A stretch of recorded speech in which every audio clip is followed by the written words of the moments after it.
Bangladesh supreme court high court বিভাগের মাননীয় বিচারপতি জনাব জাহাঙ্গীর হোসেন, ময়মনসিংহের জেলা ন্যায়ালয় জনাব মোহাম্মদ ফারুক, অনুষ্ঠানের সভাপতি ময়মনসিংহ জেলা আইনজীবী সমিতির সভাপতি মোহাম্মদ ফজলুল হক, ময়মনসিংহের চিফ জুডিশিয়াল ম্যাজিস্ট্রেট,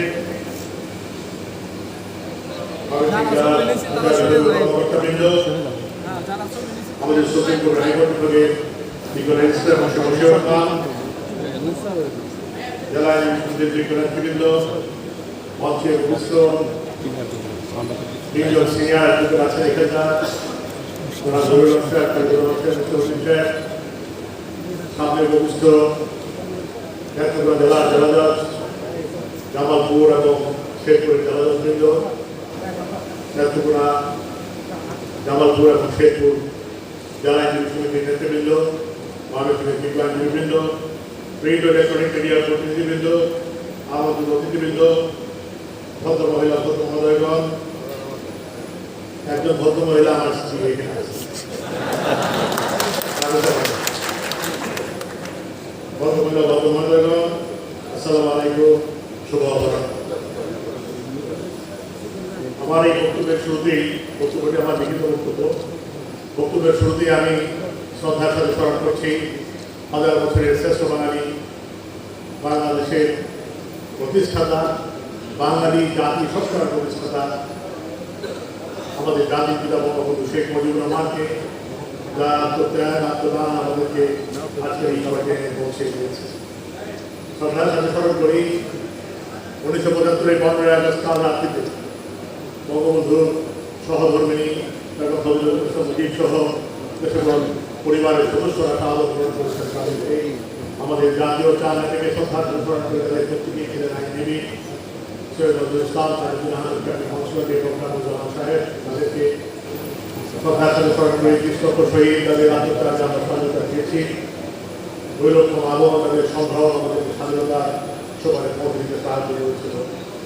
1952 সাল থেকে অদ্যাবধি সকল আন্দোলনের যৌক্তিক আন্দোলনে শাহাদত বরণকারী সকল শহীদদেরকে স্মরণ করে আমি আমার বক্তব্য শুরু করছি। বন্ধুগণ, ময়মনসিংহ জেলা আইনজীবী সমিতি বাংলাদেশের অন্যতম ঐতিহ্যবাহী আইনজীবী সমিতি।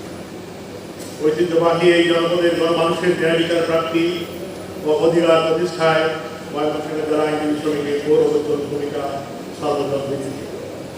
যুগে যুগে এই বার থেকে তৈরি হয়েছে প্রতিষ্ঠিত আইনজীবী, বিচারক, বিচারপতি, যারা তাদের পেশাগত জীবনে যাবতীয় অর্জনে এইবারের অবদানকে সংকোচে স্বীকার করে এইবারের মর্যাদাকে বাড়িয়ে দিয়েছেন।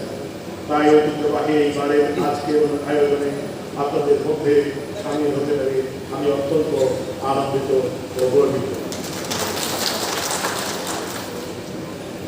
সুধী মণ্ডলী, ব্রহ্মপুত্র, গুনাই, বাউলাই, পাঞ্চুরা নদী যৌথ এই ঐতিহ্যবাহী জনপদ ধারণ করেছে বাংলার শ্রেষ্ঠ সন্তানদের। বাংলার এই সমৃদ্ধ জনপদ থেকে উঠে এসেছে রাজনীতি, কথা সাহিত্যিক আবুল কালাম শামসুদ্দিন, সাহিত্যিক রাজনীতিক আবুল মনসুর আহমেদ, শহীদ জ্যোতির্ময় ঠাকুরতার মতো দুর্লভ সব প্রতিভা, যারা যুগে যুগে অবদান রেখেছেন সমাজ সভ্যতার নির্মাণে। আরো পেছনে ফিরে তাকায় মনসা মঙ্গল কাব্যের রচয়িতা আদিকবি কানাহরি দত্ত থেকে শুরু করে ময়মনসিংহ বিহার কলাকার বীর কানাই, বীর ঈশান, নারায়ণচাঁদ ঘোষ কিংবা মনসুর বয়াতি, এদের সকলের অবদানে সমৃদ্ধ হয়েছে বাংলা ও বাঙালির ঐতিহ্য। তাদের সৃষ্টকর্মের কারণে সারা পৃথিবীর বাংলা পার্টিদের কাছে ময়মনসিংহ একটি সমৃদ্ধ জনপদের নাম। বাংলা সাহিত্যের যে উজ্জ্বল নক্ষত্র রবীন্দ্রনাথ ও নজরুল উভয়ের সাথেই ময়মনসিংহের কার্যকর যোগসূত্র রয়েছে। 1926 সালে কবিগুরুর পদার্পণ ঘটেছিল এই শহরে। ফেব্রুয়ারি 26 তারিখ টাউন হলে তিনি সংবর্ধিত হয়েছিলেন। এই সেই টাউন হল সম্ভবত এই যে আজকে পরিবর্তিত অবস্থায় মাহমুদ আলমুর তারেক অডিটোরিয়াম হয়ে গেছে। তো কবিগুরুর স্পর্শ কিন্তু আর রইল না। আপনারা টাউন হলটি যদি রক্ষা করতে পারতেন খুব ভালো হতো। পাশে যদি হলে তৈরি করতে পারতেন তাহলে অত্যন্ত ভালো হতো। ওই টাউন হলটিতেই কবিগুরু এসেছে। বোধ করি ময়মনসিংহ কবিগুরুর অবচেতন মনে স্থান করে গিয়েছিল। তাই তো গল্পগুচ্ছের চিত্রকর গল্পে গোবিন্দ কলকাতায় হলো ময়মনসিংহ স্কুল হতে ম্যাট্রিক পাস করে। আবার আমাদের জাতীয় কবি নজরুলের দুরন্ত কৈশোরের কিছু দিন এসেছে কিষানের কাজী শিমলা দুর্গামপুরের বনেবাজারে ফতেঘাটে আর শুকনিবিলের পাড়ের বট গাছের তলায় বসে গান গেয়ে মাসি বাঁধল। তাই ময়মনসিংহের এই সমৃদ্ধ ঐতিহ্যের সাথে আমি নিজের সংযোগ স্থাপনের রোগ কিন্তু সামলাতে পারছি না। সেই সূত্র ধরেই তাই বলতে চাই, আমি নিজেও বৃহত্তর ময়মনসিংহ অঞ্চলের একজন। আমার বাড়িতে ঠিকানা যারা মহানগর হলেও আমি জন্মেছিলাম ময়মনসিংহ শহর। আমার নানার বাসায় ময়মনসিংহ জেলা স্কুলের পিছনে 16 মোহাম্মদের রোড। আমার বাবা ঢাকা ছিলেন, আমি ময়মনসিংহের বিদ্যুৎ স্কুলের ছাত্র ছিলেন। পরবর্তী জীবনে পড়েছেন আন্দোলন কলেজে এবং আমি নিজেও আন্দোলন কলেজে ছাত্র ছিলাম। এবং বাবা পরবর্তীতে এই ময়মনসিংহের লিটন মেডিকেল স্কুল, এখন যারা ময়মনসিংহ মেডিকেল কলেজ দেখছেন, এখানে একসময় লিটন মেডিকেল স্কুল আর মেডিকেল স্কুল ছিল, সেখানে ছাত্র ছিলেন। পরবর্তীতে পাশ করেছেন অবশ্য ঢাকা মিরপুর। ময়মনসিংহ তাই আমার কাছে স্মৃতির শহর। এই শহরের সাথে আমার আত্মার সম্পর্ক, আর আমি এই মাটির সন্তান। তাই আজ আপনাদের মাঝে এখানে উপস্থিত হয়ে বারবার স্মৃতিকাত হয়ে পড়ছি। ময়মনসিংহ জেলা আইনজীবী সমিতিকে বিশেষভাবে ধন্যবাদ আমাকে এই অমূল্য অভিজ্ঞতাটুকু উপহার দেওয়ার জন্য। প্রতিনিধিত্ব আমার মন্ত্রী উপবিষ্ট আছেন আমার সহকর্মী ব্রাদার জাস্টিস জাহাঙ্গীর হোসেন, তাকে আপনারা বলেছেন ময়মনসিংহের জামাতা, আর তিনি বলেছেন আমিও তো ময়মনসিংহের সন্তান। কথা তো ঠিক, কিন্তু কথা তো একটু বেশি হয়ে গেছে।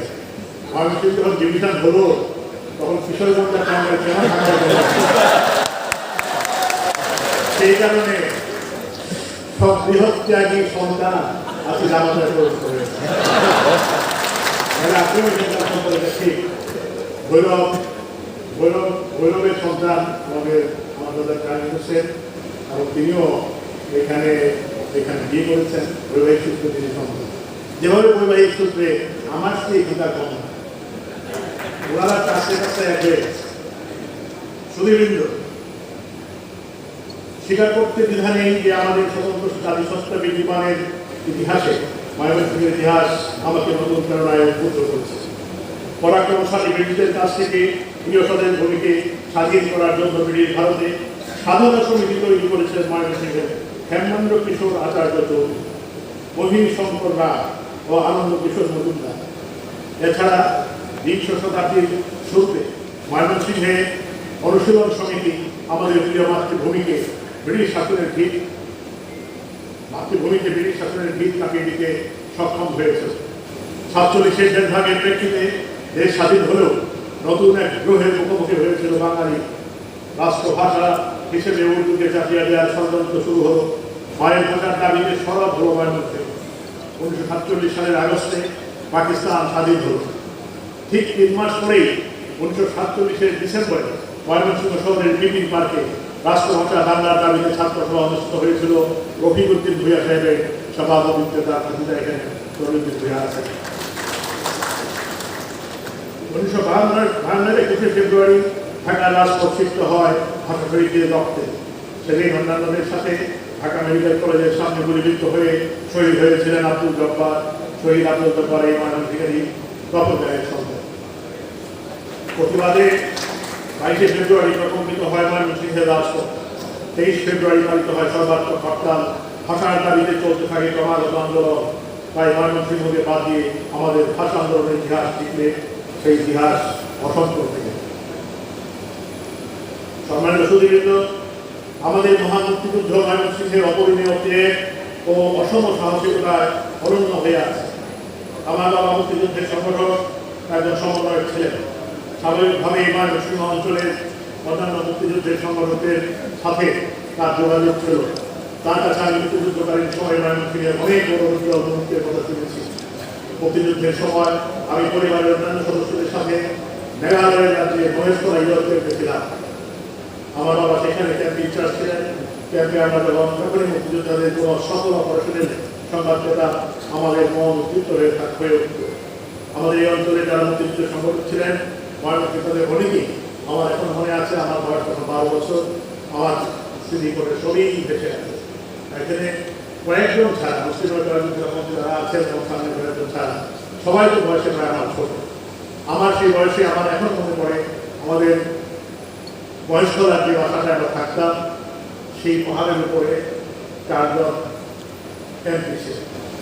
সর্বপ্রথম আপনারা দেখেন 34-এ সুনামগঞ্জ সাধকের শামসুলের 34 জন এমপি ছিলেন। আব্দুল খালিক সাহেব আটপাড়া তিনি ছিলেন, তার এমপি ছিল, আর আমরা ছিলাম।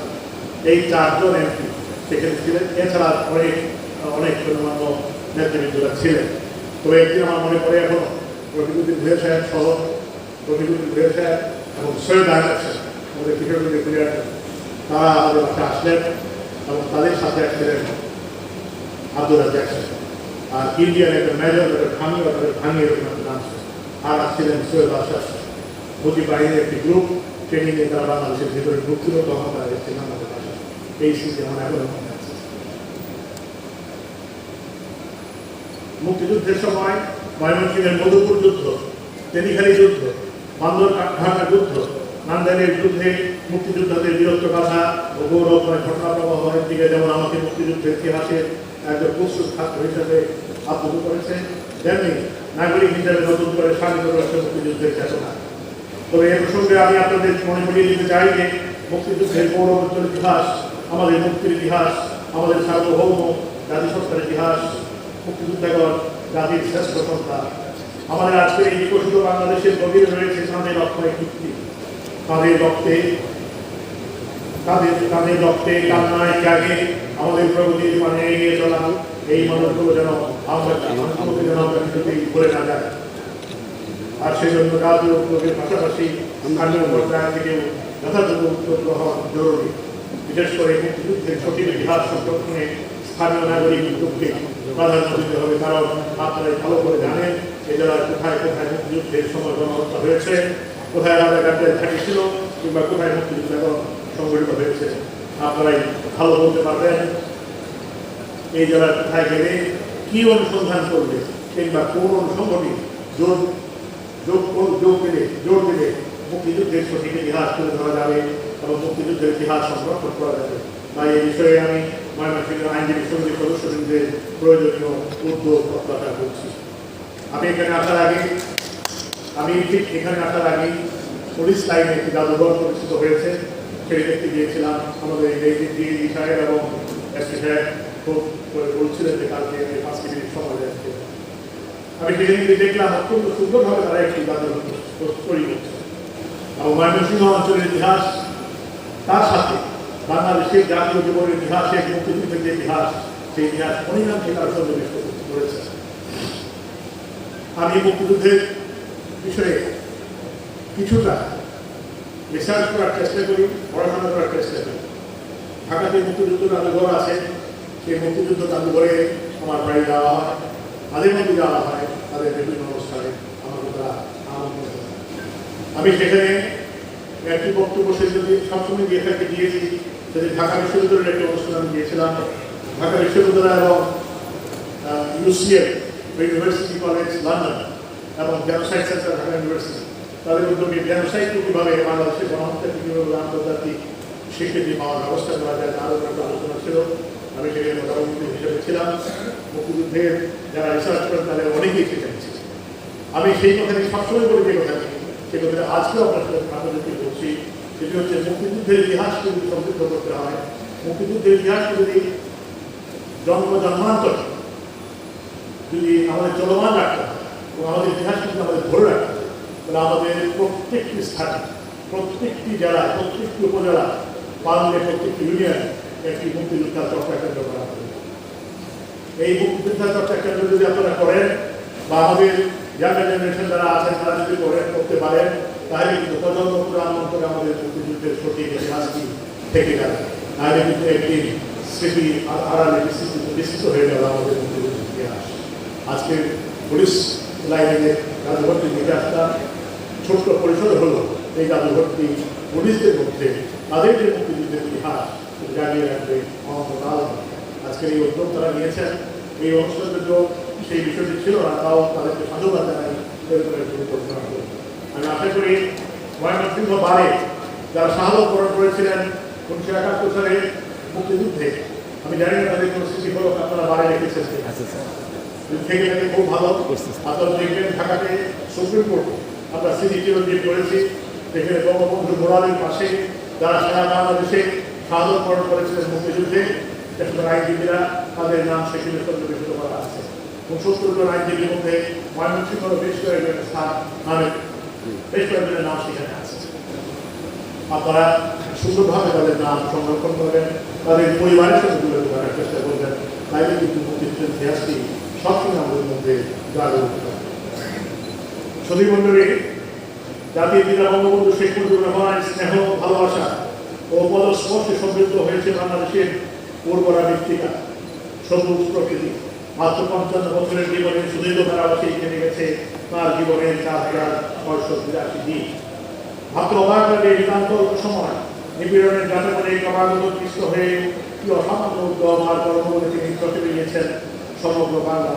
এমন কোনো লোকালয় নেই যেখানে তার ছোঁয়া লাগে, তার আগমন ঘটে। ঐতিহ্যের শহর ময়মনসিংহ তার ব্যতিক্রম নয়। বাংলাদেশ স্বাধীন হওয়ার আগে এবং পরে অসংখ্যবার ময়মনসিংহের পদস্পর্শে ধন্য হয়েছে ময়মনসিংহের মাটি।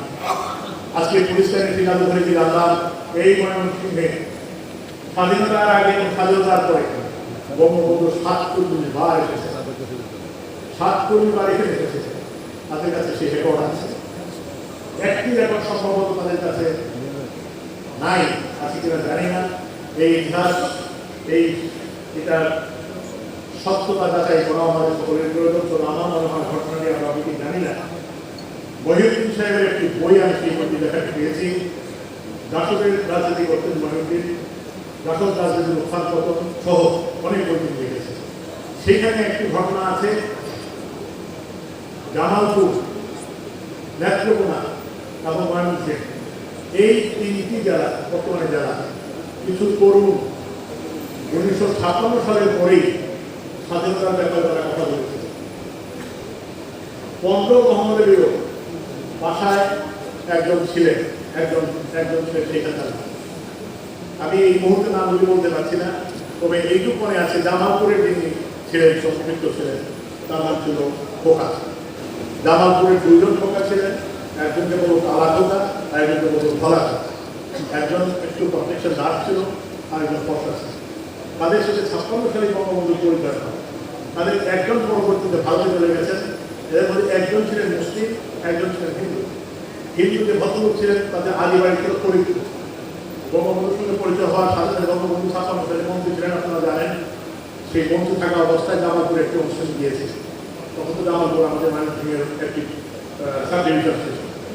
সেইখানে তাদের সাথে পরিচয় হওয়ার সাথে তিনি বললেন, এই তোর দাদা অমুক না, ফরিদপুরের এই জায়গায় বাড়িতে ওইখান থেকে এসছে, এখানে একটা স্যাটেল প্রতিষ্ঠা পরিচয়টা হল। বলে পরে ওই যে মুসলিম যে ভদ্রলোক কথা, তার সঙ্গে তিনি পরিচয় করেন এবং তারা তখন থেকে স্বাধীনতার স্বপ্নের কিছু তিনি চিন্তা করতেন। লিফলেট তৈরি করেছিলেন। এই লিফলেট ইস্ট পাকিস্তান, তখন ইস্ট পাকিস্তান, এখানে ছাপানো শুরু ছিল। সীমান্তের ওই বার থেকে ছাপিয়ে এখানে বিক্রি করেছে। এই আমাদের বৃহত্তর মানুষ। তখন পুলিশ তাকে খোঁজে এবং পুলিশের খোঁজে এক পর্যায়ে পুলিশের একজন ইন্সপেক্টর বা সাব ইন্সপেক্টর তার বাবাকে মোক্তা ওনাকে বলে দেয় এবং তিনি পরবর্তীতে সীমান্ত পাড়িয়ে বাদ করে দেন। এই ভদ্রলোক 57-58 থেকে সীমান্তের উপরে চলে গেছেন, তিনি আর ফিরে আসেন। এই মুসলিম ভদ্রলোক, মুসলিম মুসলমান তিনি 1971 সালে যারা নাকি আমাদের এই অঞ্চলের মানুষ থেকে গেছে, পুরোনো মানুষ, তারা কিন্তু বলেছেন তার সাথে দেখা হয়েছে। জামালপুরের জেলাদর সাহেব এখানে আছেন। জামালপুর শহরে দেখবেন ওই তাদের বাড়িটা, সেই বাড়ির সাথে লেখা আছে স্বাধীনতা সংগ্রামী খোকা বাড়ি, খুঁজে বের করতে। তারা একটি সভা করেছিলেন এই ব্রহ্মপুত্র নগরের একটি নৌকায়। সেই সভাতে বঙ্গবন্ধু উপস্থিত ছিলেন বলে মনে করা হয়। তখন কিন্তু বঙ্গবন্ধু হননি।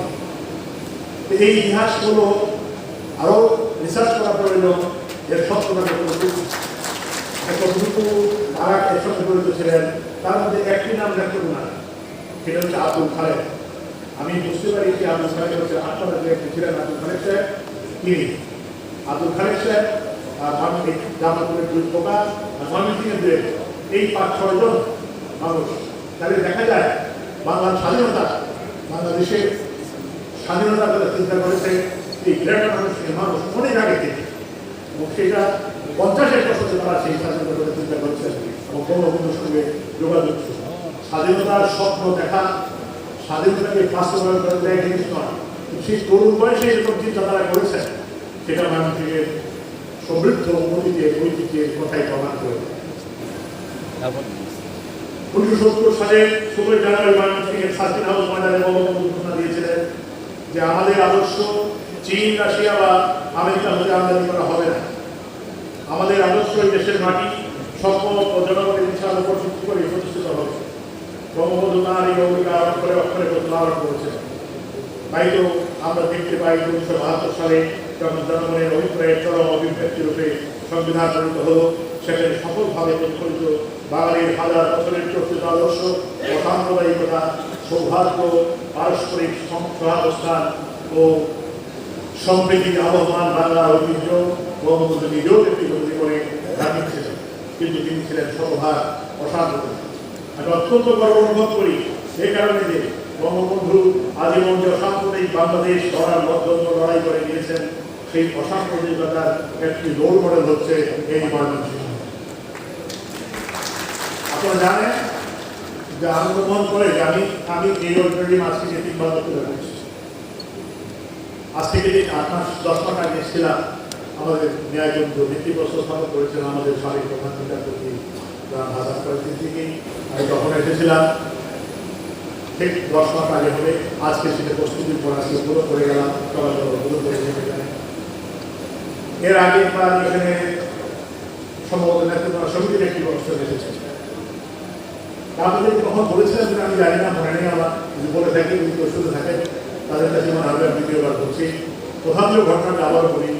এই যে আন্দোলন করে আপনি দেখছেন আমি ছিলেন সবচেয়ে পুরনো বিদ্যাপীঠ, বড় একটি কলেজ এবং ভারত মহাদেশের অত্যন্ত নাম করা একটি কলেজ ছিলেন। এখন আন্দোলন কলেজ অনেক বড়, এখানে হয়তো 30,000-এর বেশি ছাত্রছাত্রী পড়াশোনা। এই আনন্দমোহন কলেজে কিন্তু আনন্দমোহন বসুর কোনো জমি নেই।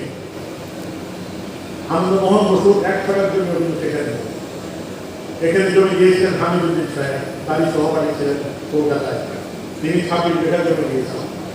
তারপরে আশেপাশে মানুষ কিছু জমি দিল। তারপরে সেখানে বিভিন্ন রাজা রাজাদের দান এবং ব্রিটিশ গভর্নমেন্টের তখনকার যারা ম্যাজিস্ট্রেট ছিলেন তার সব কিছু মিলিয়ে কলেজটি শুরু হয়। এই কলেজটির নাম কেন আনন্দমোহন বসু নাম? আনন্দমোহন বসু ছিলেন র্যাংলার, তিনি ক্যাবিনেটের ছাত্র ছিলেন। He was a very successful barrister of Calcutta High Court. যে বাংলাদেশ সিটি কলেজের স্কুল বেরিয়েছিল সেটি ছিল আমাদের বাড়ি। তার বাড়ি কিন্তু আদিবাড়ি কিন্তু কিশোরগঞ্জ ওনার বাড়ি সম্ভবত 60 গ্রামে ছিল আমাদের বাড়ি। আনন্দমোহন বসু আজকে থাকিয়ে অনুষ্ঠান বলতাম মানুষকে বিভাগের মানুষ জাহাঙ্গীর মতো অবস্থা। তিনি যখন কলকাতা থেকে আসতেন এখানে আঞ্জুমান মুসলিম আঞ্জুমান কিছু ছিল, সমিতি ছিল, আর হিন্দুদের একটা সমিতি, উভয় গ্রুপ একত্রিত হয়ে ওনার কাছে গেল, বাবু আমাদের তো মানুষের শিক্ষার জন্য ব্যবস্থা নেই। তখন তিনি চিন্তা ভাবনা করে বলতে তিনি খুব ব্যারিস্টার ছিলেন। আর তার সঙ্গে আরেকটি কথা আমি বলি সবসময়, তিনি ছিলেন আমাদের এই উপমহাদেশের ছাত্র রাজনীতির জনক। ব্রিটেনে যখন তিনি পড়াশোনা করেন তখন তিনি কুইট ইন্ডিয়া মুভমেন্ট শুরু হয়, তখন অল ইন্ডিয়া স্টুডেন্টস ফেডারেশন নামে একটি অর্গানাইজেশন করেছিলেন তিনি লন্ডনে, এবং সেটি প্রথম কোনো ছাত্র সংগঠন এই আমাদের উপমহাদেশে। তো আনন্দমোহন বসু বিবেচনায় নিয়ে বিষয়টি বলে যে ঠিক আছে তোমরা শুরু করো, আমার বাড়ি থেকে শুরু। এই যে আমাদের বাড়িতে ছিল হাই স্কুল, সেই স্কুল থেকে কলেজ, পরবর্তীতে ময়মনসিংহ কলেজ, আর কলকাতায় একটি সিটি কলেজ আছে। ওই সিটি কলেজটি প্রতিষ্ঠাতা ছিলেন আনন্দমোহন বসু, তিনি ছিলেন গভর্নিং বডির চেয়ারম্যান। ক্যালকাটা ইউনিভার্সিটির অ্যাফিলিয়েশন প্রয়োজন, ওই সিটি কলেজ এই সিটি কলেজটাকে একত্রিত করে তখন সেটা ক্যালকাটা বিশ্ববিদ্যালয়ে অ্যাফিলিয়েট করবে।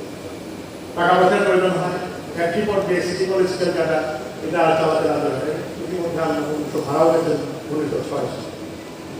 এরপরে যখন নাকি এই কলেজটি চলতে থাকে ময়মনসিংহ কলেজ নাম, ময়মনসিংহ কলেজ এইভাবে।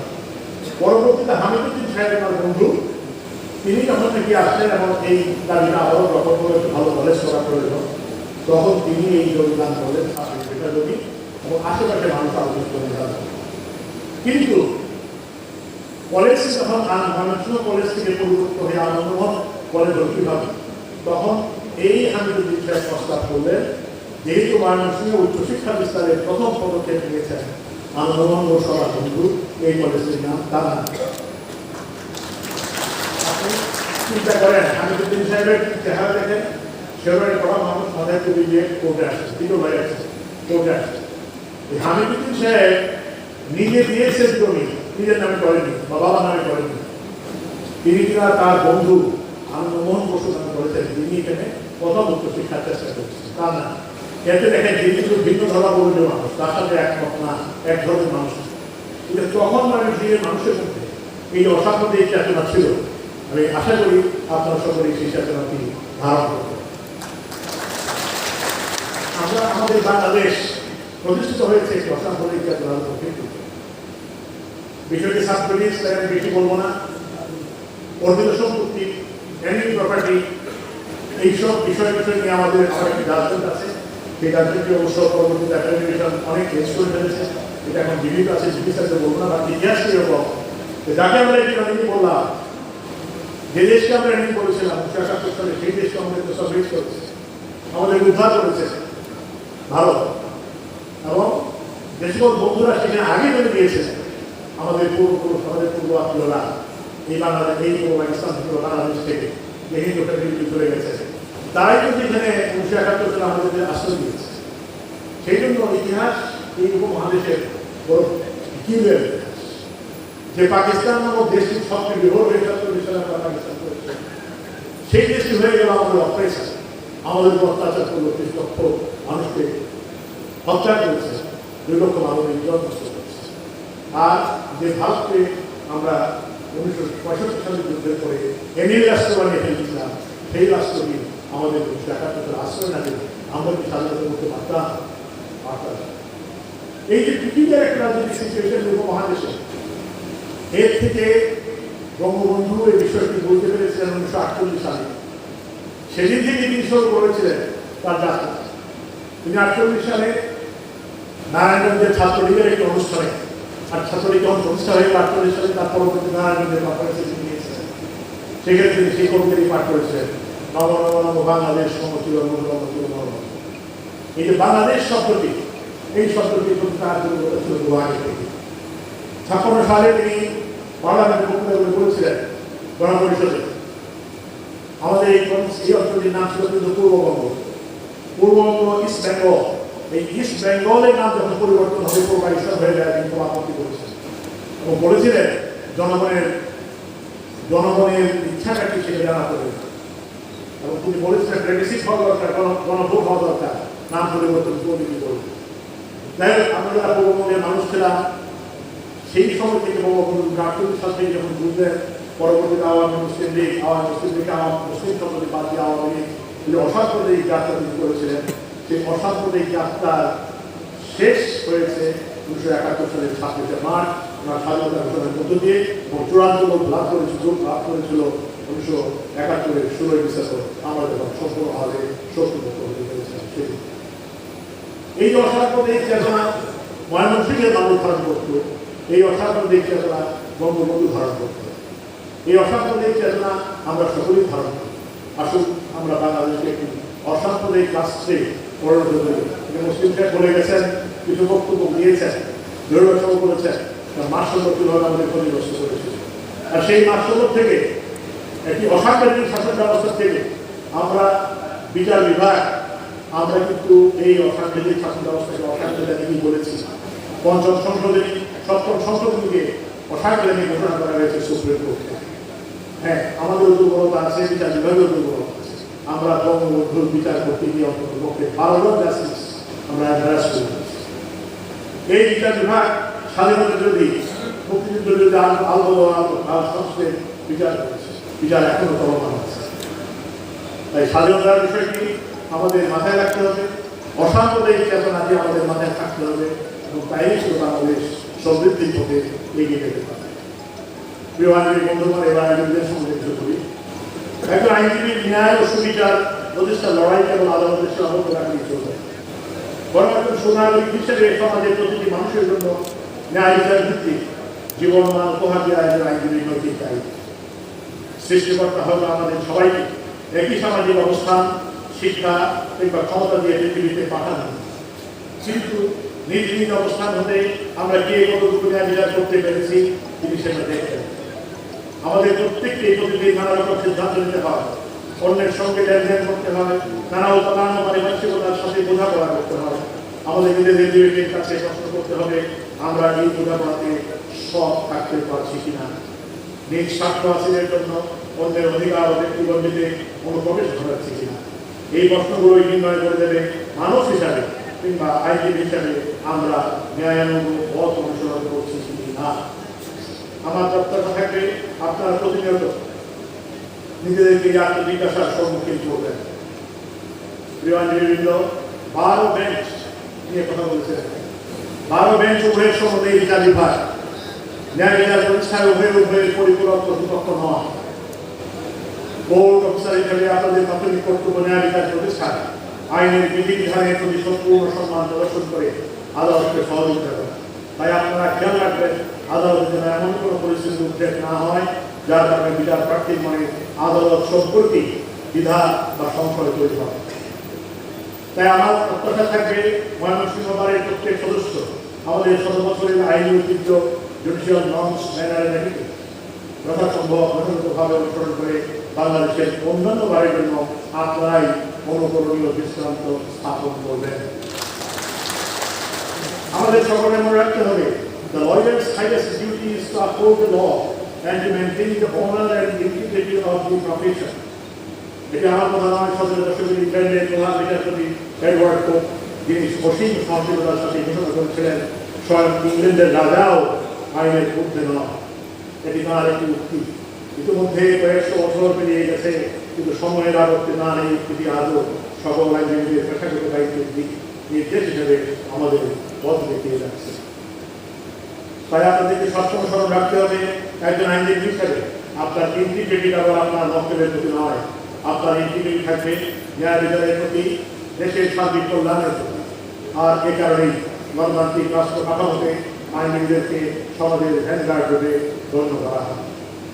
সমাজের ভ্যানগার্ড হিসেবে আইন পেশা পরিচালনায় আমরা সকলে যদি পেশাগত নৈতিক মানদণ্ড বজায় রাখতে পারি, তবেই আইন পেশার সৌন্দর্য বিকশিত হবে আমাদের প্রিয় আইনাঙ্গন। প্রিয় বন্ধুগণ, আমাদের সবসময় মনে রাখতে হবে যে বঙ্গবন্ধুকে ন্যায়ানুগ সমাজের স্বপ্ন দেখেছে। সেই স্বপ্ন পূরণের অন্যতম অনুষঙ্গ বাংলাদেশের আইনজীবীগণ। আইনজীবীদেরকে বাদ দিয়ে এদেশের নাগরিকদের আইনের আশ্রয় লাভের অধিকার অথবা রাজনৈতিক, অর্থনৈতিক ও সামাজিক সাম্য কিংবা মানুষের ন্যায় বিচার লাভের অধিকারের সফল বাস্তবায়ন দুর্ভর একটি ব্যাপার। কেননা একজন বিচার প্রার্থী মানুষ যখন ন্যায় বিচার প্রার্থীর আশা নিয়ে আদালত প্রাঙ্গণে আসেন, তখন প্রথমেই কিন্তু একজন আইনজীবী দ্বারস্থ হন। বিচার প্রার্থীগণ আইনের জটিল নিয়ম কানুন কিছুই জানেন না, তারপরেও তারা পরম নির্ভরতায় আপনার উপর তার সম্পদ ও স্বাধীনতা রক্ষার গুরুভার অর্পণ করেন। বিচার প্রার্থী ও আইনজীবীদের মধ্যকার এই নির্ভরতার সম্পর্ক আপনাদের জন্য একটি পবিত্র আমানত। তাই এই আমানত রক্ষা করার বিষয়ে আপনাদের সবসময় সচেতন থাকতে হবে। উপস্থিত সুধীমণ্ডলী, প্রধান বিচারপতি হিসেবে দায়িত্বভার গ্রহণের পর আমি বাংলাদেশের বিচার বিভাগের ডিজিটালাইজেশন, বিচার সেবা প্রাপ্তি সহজীকরণ তথা বিচার বিভাগের আধুনিকায়নের লক্ষ্যে একটি দীর্ঘমেয়াদী বিচার বিভাগীয় পরিকল্পনা প্রণয়নের জন্য পদক্ষেপ গ্রহণ করেছি। তাই অংশ হিসেবে কিছুদিন পূর্বে আমি বাংলাদেশের সাবেক অ্যাটর্নি জেনারেলগণ, সুপ্রিম কোর্ট বারের সাবেক সভাপতিগণ, অ্যাটর্নি জেনারেল অফিস সহ সুপ্রিম কোর্টের সিনিয়র আইনজীবীগণের সাথে মত বিনিময় করেছি। আমি মত বিনিময় করেছি ঢাকা এবং ঢাকার আশপাশের প্রায় 46 জন আমাদের বিচার বিভাগীয় কর্মকর্তার সাথে। ভবিষ্যতে বিচার বিভাগ সংশ্লিষ্ট অন্যান্য স্টেক হোল্ডারদের সাথে আমরা বসব। ময়মনসিংহ বারের সম্মানিত আইনজীবীদের প্রতি আমার অনুরোধ থাকবে, মামলা জট হ্রাসকরণ, বিচার বিভাগ হতে দুর্নীতি নির্মূলকরণ, বিচার কার্যক্রমে তথ্য প্রযুক্তি ব্যবহারের মাধ্যমে বিচার সেবার মান উন্নয়ন সহ বিচার বিভাগের আধুনিকায়নে আপনাদের যদি কোনো পরামর্শ থেকে থাকে, তাহলে অনুগ্রহ করে লিখিত আকারে সুপ্রিম কোর্ট রেজিস্ট্রিতে প্রেরণ করবেন। আপনাদের গুরুত্বপূর্ণ মতামতকে বিবেচনায় নিয়ে আমরা বিচার বিভাগের জন্য দীর্ঘমেয়াদী জুডিশিয়াল প্ল্যানটি প্রস্তুত করতে চাই। আপনারা আপনাদের মতামত আপনাদের সভাপতি সম্পাদকের মাধ্যমে রেজিস্ট্রির কাছে পাঠাবেন, সুপ্রিম কোর্ট রেজিস্ট্রিতে। যদি এটা গ্রহণ করার মতো হয়, আমাদের একটি কমিটি আছে, তাহলে সেই কমিটি গ্রহণ করার মতো হলে সেটা আমাদের লং টার্ম জুডিশিয়াল প্ল্যানে সেটা সন্নিবেশিত হবে। বন্ধুগণ, আমি আমার বক্তব্য একদম শেষ পর্যায়ে চলে এসেছি। আরেকটি বিষয় আপনাদেরকে জানাতে চাই, সেটা করোনা আইনজীবীদের জন্য বিশেষ করে, সেটা হলো এই যে আপনারা যারা আইনে রিসার্চ করতে চান, ভালো আইনজীবী হতে চান, আমরা সুপ্রিম কোর্টের উদ্যোগে আমরা একটি research institute, research and training institute খুলছি, যেটা আমাদের বিচার বিভাগীয় কর্মকর্তারা তারাও ট্রেনিং দিতে পারবে, তারা রিসার্চ করতে পারবে। এবং আপনারা যারা তরুণ আইনজীবী, বয়স্কদের কথা বাদ দেন, কারণ বয়স্করা আমরা আমাদের যারা আমি বয়স্ক এখানে যারা আছেন তারা তো আমার চেয়ে অনেক অনেক বেশি বয়স করতে, যারা তরুণ আইনজীবী আছেন তারা সেখানে রিসার্চ করতে পারবেন। তারা যদি মনে করেন তাদের কোনো ট্রেনিং প্রোগ্রাম যদি আমরা সন্নিবেশিত করতে পারি মডিউলে, সেটাও আমরা করবো। কক্সবাজারে মাননীয় প্রধানমন্ত্রী সুপ্রিম কোর্টকে 3.34 একর জমি দান করেছে এবং সেই জমি আমাদের দখলে আসছে ও রেজিস্ট্রি হয়ে গেছে। আরও 4.56 একর জমি সম্ভবত আমরা এই সপ্তাহে পেয়ে যাব। এটা ভূমি মন্ত্রণালয় থেকে প্রসেস হয়ে, যেহেতু প্রতীকের মূল্যে নিতে হয়, আবার এটা প্রধানমন্ত্রী কার্যালয়ে গেছে। সবটা মিলিয়ে প্রায় 8 একর জমির উপর আমরা সেই প্রতিষ্ঠানটি তৈরি করবো, supreme court research and training ইনস্টিটিউটের কক্সবাজার। সেটা হলে যারা তরুণ আইনজীবী, যারা ভালো রিসার্চ করতে চান, তাদের জন্য খুব সুবিধা হবে। সেখানে আপনারা আপনাদের সেই কাজগুলো করতে পারবেন। এটা একটা আমাদের সুপ্রিম কোর্টে মাননীয় প্রধানমন্ত্রীর একটি দান এবং তাকে সেজন্য আমি শেষ করার আগে আমাদের বিজ্ঞ আইনজীবীগণ এখানে যারা বলছেন এটার একটু আলোচনা করতে চাই। প্রথমেই বলেছে যে এখানকার জজ সাহেবরা খুব ভালো, জজ সাহেবরা ডিসপোজাল ভালো, তাদের সঙ্গে বাড়ির সম্পর্ক। একজন জজ সাহেব যারা আছেন নো ট্রান্সফার, কেউ ট্রান্সফার হবে না, সবাইকে রেখে দেওয়া, সবাই থাকবে, এদেরকে আর করতে ভালো লাগে এখানে আর কখন বলতে থাকবে, এখানে পাবেন সেখানে বাড়ি ঘর ঠিক আছে। খালিকুজ্জামান সাহেব বলছেন ড্রেস কোডের কথা বলছেন। ড্রেস কোড আমরা চিন্তা করছি, আমরা সময় সময় আমাদের সার্কুলারের মধ্য দিয়ে আবহাওয়া অফিসের খোঁজ দিয়ে আমরা কিন্তু ড্রেসটা চেঞ্জ করছি।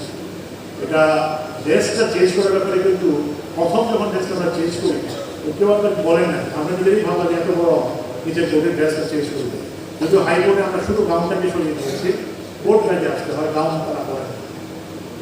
এখানে সুপ্রিম কোর্ট সেক্রেটারি আছেন আমাদের সামন্ত রক্ষক, তিনি এসেছিলেন, তার প্রেসিডেন্ট সহ, তারা সুপ্রিম কোর্টও চান যে ড্রেসটা আরেকটু শিথিল।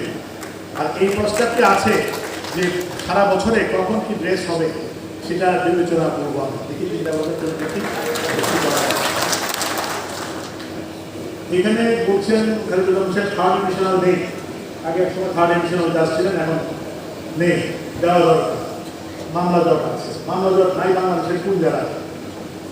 খালিকুজ্জামান সাহেবকে একটু মুরব্বী মানুষ বলবো, আপনি একটু বার কাউন্সিলর ছিলেন, খোঁজ নিয়ে দেখেন বহু জায়গায় বহু অফিসার নেই।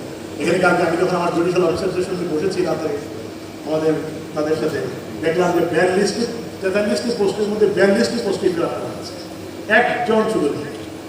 এত অফিসার, মানে সংকটহীন অফিসারের সংকট নেই এরকম জেলা সম্ভবত ময়মনসিংহ একটা।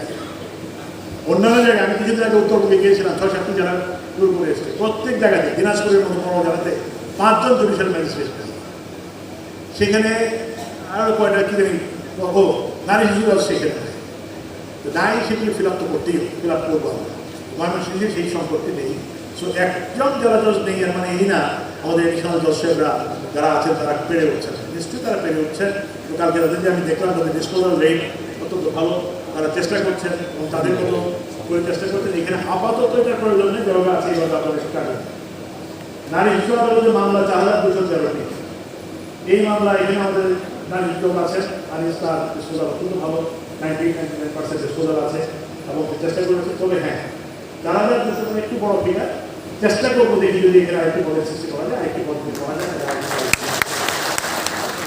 ল্যান্ড সার্ভে ট্রাইব্যুনাল, এটা নিয়ে কথা বলে লাভ নাই, কারণ আমি ভবিষ্যৎকে ডাকিয়েছিলাম, পরশুদিন তিনি এসেছিলেন এবং এটা আইন মন্ত্রণালয় থেকে ভবিষ্যৎ থেকে আইন মন্ত্রণালয় হয়ে সেটি জনপ্রশাসন মন্ত্রণালয়ে গেছে। তার অ্যাপেলেট ট্রাইব্যুনাল কৃষক সংক্রান্ত আলোচনা আমি জনপ্রশাসন মন্ত্রী সচিব দুজনকেই আমাদের অফিসে খবর দেওয়া হয়েছে এবং আপনাদের একটু চা খাবেন আসলে আমি তাদেরকে বলবো যে বিষয়টা যেন তাড়াতাড়ি শেষ করে দিয়ে সাহায্য করবে, তাই এটা আশা করি তাড়াতাড়ি খুব দেরি হবে।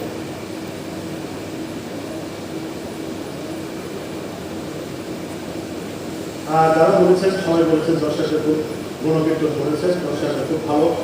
হ্যাঁ, আর জয়লক্ষ বলেছেন ব্যাংক বাড়ির সম্পর্ক ভালো, মানুষ যেন ন্যায় বিচার পায়। আচ্ছা, ন্যায় বিচারটা কি?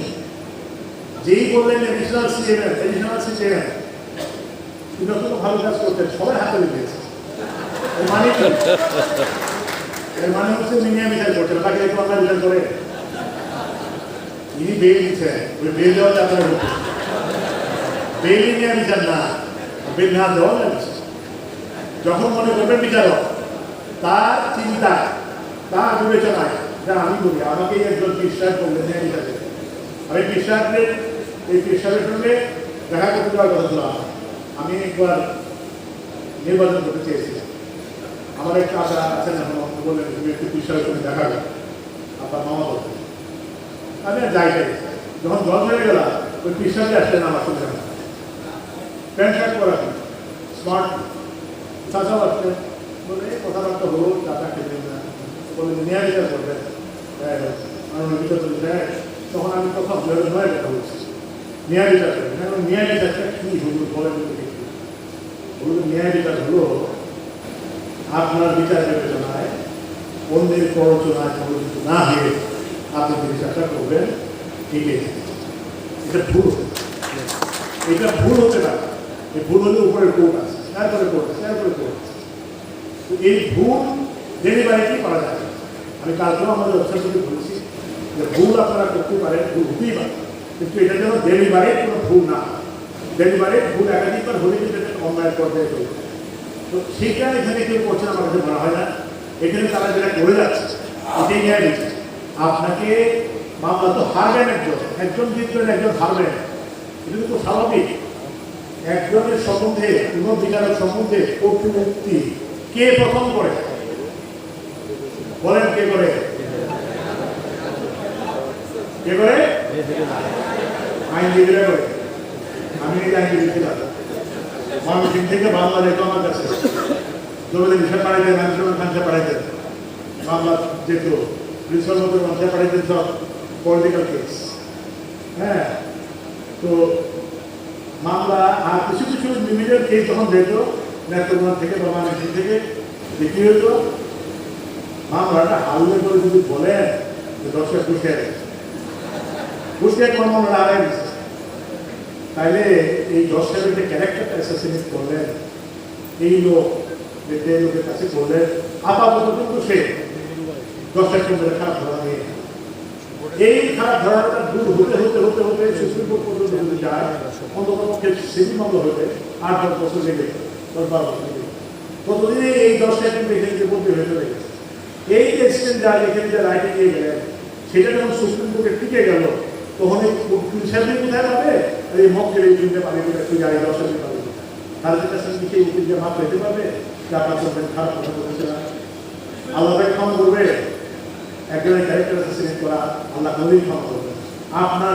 আপনার ভুল করে হাসপাতাল এই জন্য বিচারকদের সম্বন্ধে প্রথম নেতিবাচক কথাটাই আমরা বলি। আমি এখন নিয়ে যাচ্ছি আমাকে 15-16 বছর পিছনে আমি যখন লয়ার ছিলাম, আমরা লয়ার এটা আল্লাহ অস্তুত করবেন। এটা আপনারা যারা সিনিয়র আছেন তাদেরকে অনুরোধ করবেন জুনিয়রদেরকে ট্রেনিং দিতে। আর জুনিয়রদেরকে বলবো আপনারা তো সরকার পাওয়ার সাথে সাথে স্বাধীনতার কথা হয়ে গেছে, এইটা করবেন না। সিনিয়রদের সাথে ঘুরবেন, এরা ট্রেনিং ইনস্টিটিউট, এদের পিছনে ঘুরে ঘুরে ট্রেনিং দেবেন। ট্রেনিং নেওয়ার পরে দেখবেন যে আপনি ওই দিন এইরকম সিনিয়র হতে পারবেন, প্রচুর মামলা দেওয়া এই বাচ্চারা। কিন্তু এখানে কিন্তু শর্টকাট কোনো পথ নেই আমাদের, আমি জুনিয়রদের বলছি শর্টকাট কোনো পথ নেই। আপনারা সবাই লেখাপড়া শিখে এসছেন, সবাই ডবল গ্রেডেড, কিন্তু আজকাল লক্ষ্য করছেন কিনা আমাদের বিচারকরা যারা আসছে তাদের রেজাল্ট কিন্তু অত্যন্ত ভালো, মেধাবী তারা। এই মেধাবী বিচারকদের সামনে আপনাকে আপনার মেধা প্রমাণ করতে গেলে আপনাকে কিন্তু শানিত হতে হবে, আপনাকে লেখাপড়া তাদেরকেও শক্ত জানতে হবে। যাতে বিচারক বলেন যে হ্যাঁ আমি ভুল করেছি, আপনার সাবমিশনটা কারেক্ট। এটা আমরা কিন্তু বলি হাইকোর্ট, সুপ্রিম কোর্ট, ঠিক আছে, মানে আমি স্ট্যান্ড কারেক্ট, আমার ঠিক ঠিক হয় না, এটা আপনার সাবমিশনটা আমি কাল যেটা বলেছিলাম এটা পড়েছি, দেখেছি যে না ঠিক। এই পর্যায়ে আপনাকে নিতে হবে যাতে আপনার এই বিচারকরা বলেন যে হ্যাঁ সাহেব আপনারটাই কারেক্ট, আমার তো ভুল করছি। তাহলে এই পর্যায়ে নিজেকে নিতে গেলে কি পরিমাণ লেখাপড়া করতে হবে, কি পরিমাণ উচ্চ আদালতের মধ্যে যদি দেখতে হবে, সেটা দুনিয়া বন্ধুরা আপনারা দেখবেন, আপনারা সেই পথে হাঁটবেন। এবং এই সিনিয়রদের সাথে যারা সিনিয়র অ্যাডভোকেট আছেন এখানে, তাদের সাথে কথা বলবেন, তাদের কাছ থেকে শিক্ষা নেবেন, তাদের চেম্বারে অ্যাটেন্ড করবেন। সব মামলা করার সময় হয় না, ট্রায়াল মামলা কয়টা করেন, ট্রায়াল তো হয় না পুরো, সব তো বেল অ্যাপ্লিকেশন, ইনজাংশন অ্যাপ্লিকেশন একটু একটু ট্রায়াল করার চেষ্টা করেন, ক্রিমিনাল ট্রায়াল করার চেষ্টা করেন, ডিজাইনিং করার চেষ্টা করেন, সিভিল মামলা। একটা বারবার মামলা দেখলেন কতদিন লাগে, একটা বারবার মামলা ঠিক মতো করলে কিন্তু আপনার সিভিলের বহু কিছু দিকে যাবে। একটা যদি আপনি একটা ভাড়া কেস করেন তাহলে দেখবেন যে অনেক কিছু দিয়ে গেছে। আশা করি আপনারা আমার এই কথাগুলিতে বিরক্ত হবেন না, আমি আইনজীবী ছিলাম বলি আপনাদের উপরে এই অধিকার আমার আছে।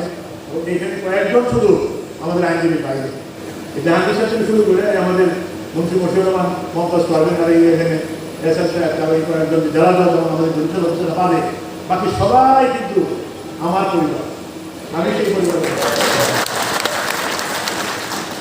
এই জন্য আপনাদেরকে একটু শক্ত কথা বললাম, আর বললাম এটার বড় ভাই যে আপনারা লেখাপড়া না করলে এই সমাজকে ধরে রাখতে পারেন। বেঞ্চ বারের মধ্যে গ্যাপ হয়ে বেঞ্চ বারের সেই সম্পর্ক শুধু সামান্য রিলিফ পাওয়ার মধ্যে দিয়ে নয়। বেঞ্চ বারের সম্পর্কটা যদি দেখবেন, আপনি যখন ভালো সাবমিশন রাখবেন, সেই দর্শক কিন্তু দেখবেন আপনাকে ডেকে নিয়ে যাচ্ছেন, ডেকে নিয়ে কিন্তু কথা বলতে চাইবেন, চা খেতে যাবেন একসাথে, কারণ তিনি চান তার জ্ঞান যাদের সমৃদ্ধ হয় আপনার, এবং আপনিও সেইভাবেই নিজেকে তৈরি করবেন যাতে আপনার ডাক পরে দর্শকের চেম্বারে গিয়ে আপনারা কথা বলে অনেক বিষয় সেটেল করতে পারেন, অনেক বিষয় নতুন আমাদের ভুল ধরতে পারে, বলবেন যে হাইকোর্টে এই ডিসিশনটা ঠিক হলো, উঠাতে পারবে না তারা, কিন্তু এই যে চিন্তাটা করবে একসঙ্গে বসে, এই চিন্তা করাতে কিন্তু চিন্তার পর আরও বাড়ে, মাথা আরও খুঁজছে, সেইভাবে নিজেকে প্রস্তুত করেন, আপনাদের মঙ্গল কামনা প্রতিষ্ঠা করে। আর আমাকে আজকে আপনারা এখানে সম্বর্ধনা দিয়ে আমি গর্বিত, আপ্লুত, আপনাদেরকে অনেক ধন্যবাদ। এবং আজকে আমাদের বৃহত্তর ময়মনসিংহের প্রধান বিচারপতি হয়েছি আমি পর্যন্ত 3 জন, আমি তাদের স্মরণ করছি আজকে। আমাদের শাহাবুদ্দিন আহমেদ, আমাদের ইব্রাহিম সুলতান, উনি, আপনি জানেন আমাদের এখানে আরেকজন খুব নাম করা বিচারপতি পৃথিবীর, আদালত বাড়ি কুষ্টিয়া, তিনি ইনকাম ট্যাক্স অর্ডিন্যান্স, যারা ইন্ডিয়ান ইনকাম ট্যাক্স অর্ডিন্যান্স 1984 এখন তারও আগে এখন হলো, তখন সেইটা কিন্তু তৈরি করেছেন তিনি, এবং তিনি অত্যন্ত দরিদ্র ঘরের সন্তান ছিলেন কুষ্টিয়া। তিনি অনুমোদন করে যে শিক্ষক ছিলেন বেশি। আমাদের এই জায়গায় অনেক মানুষের পদ যাওয়া, সৈয়দ নজরুল ইসলাম সাহেব বাংলাদেশের স্বাধীনতার নেতৃত্ব দিয়েছেন, তিনি এই ময়মনসিংহ ভারত প্র্যাকটিস করছেন।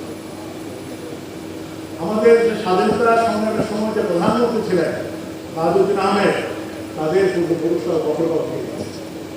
তো ময়মনসিংহ বহু অনেক সমৃদ্ধ মানুষকে জন্ম দিয়েছে। এখানকার আবু সাইদ চৌধুরী সাহেব বৃহত্তর ময়মনসিংহ, একসময় টাঙ্গাইল আমাদের টাঙ্গাইলের মানুষ, তিনি বাংলাদেশের প্রেসিডেন্ট। জিল্লুর রহমান সাহেব, আব্দুল হামিদ সাহেব, তারা লড়াই ছিলেন, তাদেরও মত করেছেন, তারাও এই গ্রেটার ময়মনসিংহ।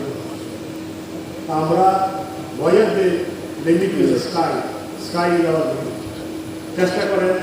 আপনিও একদিন বড় হবেন, আপনিও একদিন প্রধান বিচারপতি হবেন, আপনিও একদিন দেশের স্বনামধন্য নেতা হবেন, আপনার নেতৃত্বে দেশ অনেক এগিয়ে। আপনাদের সকলকে ধন্যবাদ, সকলের মঙ্গল কামনা করি। আল্লাহ আপনাদের পেশাগত যে অনুমতি দেখ, পারিবারিক জীবন সংস্কৃতি যদি আপনারা ভালো থাকেন। আল্লাহ হাফেজ। জয় বাংলা, জয় বঙ্গবন্ধু।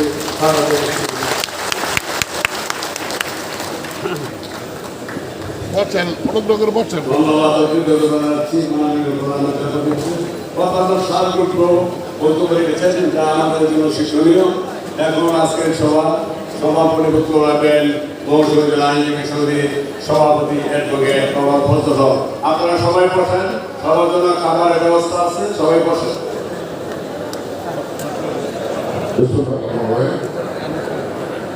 বক্তব্য কিছু নেই, শুধুমাত্র আমরা প্রধান অতিথি এদের সামনে আমরা প্রধান বিচারপতি মহোদয়ের কাছে ক্ষমা প্রার্থনা করবো যে গত থেকে সারাদিন প্রেশারে ভুগতেছিলাম আমার দুর্ঘটনা হয়ে যেতে পারে এই জন্য ক্ষমা চাই।